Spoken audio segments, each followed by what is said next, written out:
उच्च रक्तचाप, high BP, ये एक ऐसी बीमारी है जो बहुत कम उम्र में भी लोगों को शुरू हो जाती है। आजकल की इस गलत खान पान और गलत रहन सहन के इस वातावरण में उच्च रक्तचाप, हाइपरटेंशन बहुत ज्यादा मात्रा में हो रहा है। इसको यदि हम बात करते हैं कि इसके कारण क्या है, तो कारणों में अत्यधिक तनाव में रहना, क्रोध आना, गलत खान पान और आनुवांशिक एक जेनेटिक रीजन भी होता है इसका, और आपकी दिनचर्या में व्यायाम का शामिल नहीं होना, गलत आहार विहार का होना और प्रॉपर आपकी नींद नहीं होना, ये सब इसके कारण होते हैं। क्योंकि हमारा जो हृदय है वो शुद्ध रक्त को हमारे पूरे शरीर में सप्लाई करता है। जब उसमें किसी भी तरह का कोई अवरोध पैदा होता है उस सप्लाई में, तो हमारा प्रेशर बढ़ने लगता है। उस प्रेशर को ही हम उच्च रक्तचाप कहते हैं। ये बहुत ही खतरनाक बीमारी है। यदि बहुत लंबे समय तक रहे तो इसके कारण हार्ट अटैक, आपका हृदय का फेल्योर होना और पैरालिसिस, ये घातक बीमारी इसके कारण हो सकती है। सामान्यतः है सिर दर्द होना, अनिद्रा, चक्कर आना, कमजोरी आना, उल्टियों का मन होना, जी मिचलाना इत्यादि इसके लक्षण होते हैं। एलोपैथी मेडिसिन में इसको कंट्रोल किया जा सकता है, लेकिन क्योर करने का कोई साधन नहीं है। अब नेचुरोपैथी, आयुर्वेद और योग में इसको हम कैसे ठीक करें, और योग से इसको हम 100% ठीक कर सकते हैं। क्योंकि ये कोई इतना जटिल रोग नहीं है कि इसको ठीक नहीं किया जा सकता। एलोपैथी में जटिल है, लेकिन आयुर्वेद में ये बहुत सामान्य रोग है और इसको क्योर किया जा सकता है। इसके लिए हमें क्या करना है, कुछ व्यायाम अपने दिनचर्या में हमें शामिल करने हैं, जिसमें सबसे पहला है आप सुबह जग के खाली पेट शौच आदि से निवृत्त होके कम से कम 50-100 बार आप भुजंग आसन करें। यदि आप उच्च रक्तचाप से, हाई बीपी से यदि आप ग्रसित हैं, तो आप 50 से 100 बार धीरे धीरे आप भुजंग आसन का अभ्यास करें। वो कैसे करना है, भुजंगासन आपको पेट के बल लेट जाना है और पेट के बल लेट के दोनों हाथों को कंधों के पास इस तरह से रखें, छाती से सटा के, दोनों पैरों को पीछे मिला के रखें फ्लैट, और धीरे धीरे सांस लेते हुए आपको केवल नाभि तक का आपका जो शरीर का भाग है उसको ऊपर उठाना है। धीरे धीरे सांस लेते हुए ऐसे उठा के गर्दन को ऊपर कर दें। 5 से 10 सेकंड तक होल्ड करके रखें।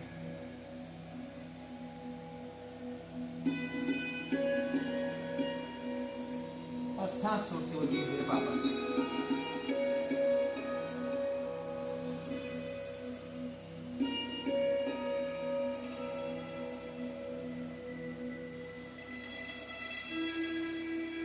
हमेशा खाली पेट ही करें ये भुजंगासन। आसनों में केवल आप ये कर लेंगे तो भी आपको राहत मिलेगी। फिर प्राणायाम इसमें सबसे ज्यादा लाभदायक है। प्राणायाम में अनुलोम विलोम, अनुलोम विलोम प्राणायाम, इसमें रामबाण है हाई बीपी में। ज्ञान मुद्रा लगाएं अनुलोम विलोम प्राणायाम में। पहली उंगली अंगूठे के मूल पर टच करके घुटने पर रखें और बाकी उंगलियों को सीधा रख दें। दाहिना हाथ उठा के इस तरह से पोजीशन बनाएं कि आपका अंगूठा दाहिना नोस्ट्रल को बंद करे, बाएं नोस्ट्रल से धीरे धीरे सांस लें और उंगलियों की सहायता से दायां नोस्ट्रल बंद करके, बायां नोस्ट्रल बंद करके दायां नोस्ट्रल से धीरे धीरे सांस को बाहर करें। पूरा सांस बाहर करें धीरे धीरे। 5 से 7 सेकंड का समय लगेगा। पूरा सांस बाहर हो जाए, फिर जिस नोस्थल से हमने सांस बाहर किया है उसी नोस्थल से हमें सांस अंदर लेना है और दाहिना नोस्ट्रल बंद करके फिर बाईं नोस्ट्रल से सांस को आउट कर देना।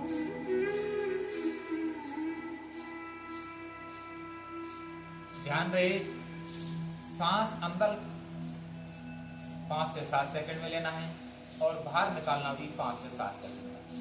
धीरे धीरे लें, धीरे धीरे छोड़ें।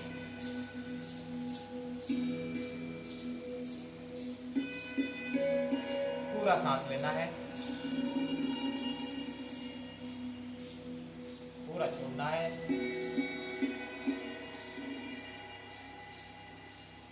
ये अनुलोम विलोम आप 15 मिनट से शुरू करके आधा घंटे तक नियमित करें। धैर्य के साथ करें, एकाग्रता के साथ करें और सुबह हो सके तो 5 बजे से लेकर 7 बजे तक का जो समय है वो सबसे उपयुक्त समय होता है। उसमें शुद्ध ऑक्सीजन हमारे फेफड़ों को मिलती है, क्योंकि शरीर में पूरा खेल ऑक्सीजन का है। शुद्ध ऑक्सीजन हमको मिलेगी तो हमें रोग होने की संभावना नहीं रहेगी। यदि रोग है भी तो बहुत जल्दी से रोग हमारा पार हो जाएगा। अगला जो अभ्यास है वो चंद्रवेदी अभ्यास है। चंद्रवेदी में आपको केवल बाईं नासिका से सांस अंदर लेना है, सांस अंदर लेके रोकना है, जितना हम रोक पाए सांस को 20 सेकंड 30 सेकंड धीरे धीरे अपना जो कैपेसिटी है, अपनी क्षमता है उसको धीरे धीरे बढ़ाएं। सांस अंदर लेके उसको रोकें और दाईं नासिका से सांस को बाहर करें। देखें, बाईं नासिका से सांस अंदर भरा,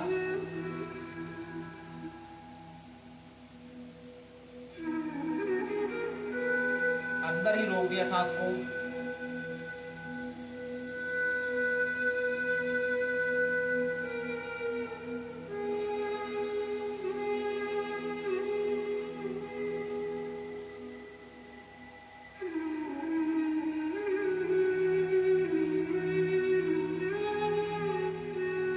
और अपनी शक्ति के अनुसार और सामर्थ्य के अनुसार रोकने के बाद दाईं नासिका से सांस को आउट कर दिया।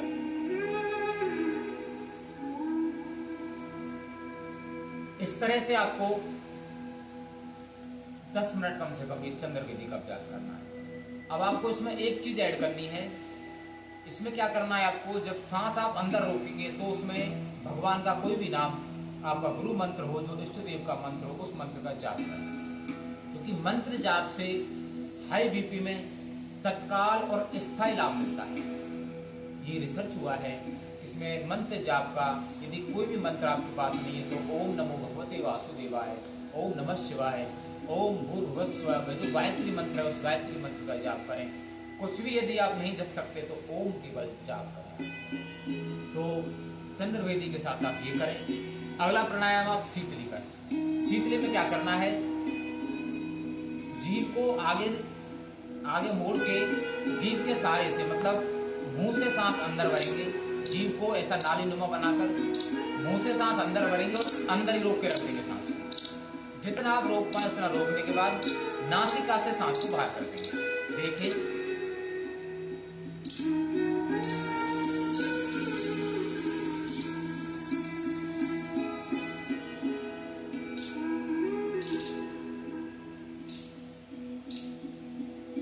इसमें भी जब तक सांस अंदर रोक के रखें आप मंत्र का जाप करते रहें। यथाशक्ति रोकने के बाद सांस को नासिका से बाहर करते हैं। यदि ये करने में आपको कठिनाई हो तो आप शीतकारी प्राणायाम भी कर सकते हैं। दोनों का लाभ समान है, शीतली और शीतकारी। यदि शीतली आप नहीं कर पाए तो शीतकारी करें। शीतकारी में क्या करना है, इसमें जीभ को हमें नालीनुमा बनानी थी शीतली में। शीतकारी में हमें दांतों का, दोनों का ऊपर और नीचे के दोनों दांतों को मिला के उस दांतों के सहारे से हमें मुंह से सांस अंदर लेनी है। देखिए, दांतों को ऐसे करें और जीभ को ऊपर तालू में लगा दें।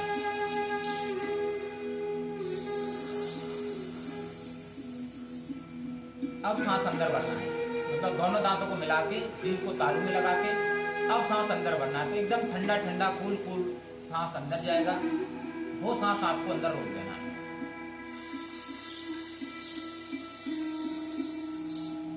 सांस अंदर भरा और अंदर रोक के रख दिया। मन में मंत्र जाप किया। काउंटिंग निर्धारित कर लें कि मुझे 30 बार करना है, 40 बार करना है, 50 बार करना है, यथाशक्ति जितना भी आप कर पाए उतना करने के बाद उसके बाद धीरे धीरे सांस को नासिका से बाहर करें।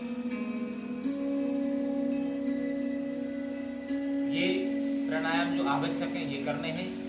प्राणायाम होने के बाद भ्रामरी उद्गीत ये भी इसमें बहुत आवश्यक है। बीपी में भ्रामरी में दोनों कान बंद करके आप केवल ओम का गुंजन कर लें। केवल कानों को बंद करें, लंबा गहरा सांस भरें।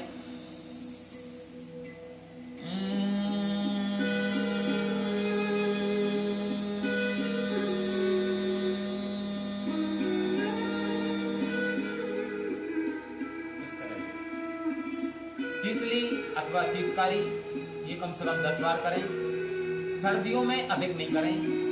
यदि आप कफ कोल्ड अस्थमा के पेशेंट हैं तो आप शीतली शीतकारी नहीं करें, केवल अनुलोम विलोम करें, भ्रामरी उद्गीत करें, आपको लाभ होगा।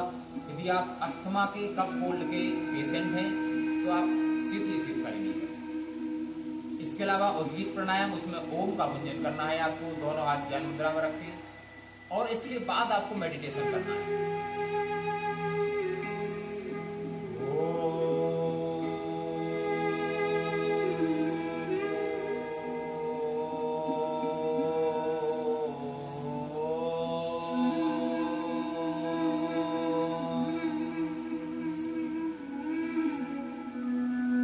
ये भी 10 बार से लेकर 20 बार तक करें और ताली बजाएं। कम से कम 2 मिनट आपको ताली वादन करना है। ऐसे दोनों हाथ बंद करके और अच्छी तरह से दोनों हाथों को बंद करके कम से कम इतना ले जाए तब मारें।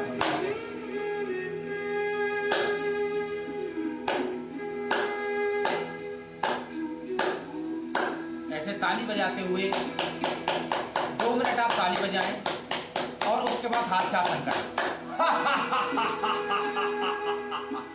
तो इससे आपके सकारात्मक ऊर्जा उत्पन्न होगी और आपकी जो नेगेटिविटी है, जो नेगेटिव ऊर्जा है, रोगाणु जन्य जो ऊर्जा है वो आपकी बाहर होगी। आपके मन में स्फूर्ति पैदा होगी। और इसके साथ साथ आयुर्वेदिक उपाय क्या करें? लहसुन की कच्ची कली 5 कली खाने के बाद आप शुरू करें खाना। आपने खाना खा लिया, खाने के बाद 5 कली चबाएं अथवा 5 कली का जूस ले लें, उसको पानी मिला के ले लें गुनगुने पानी में।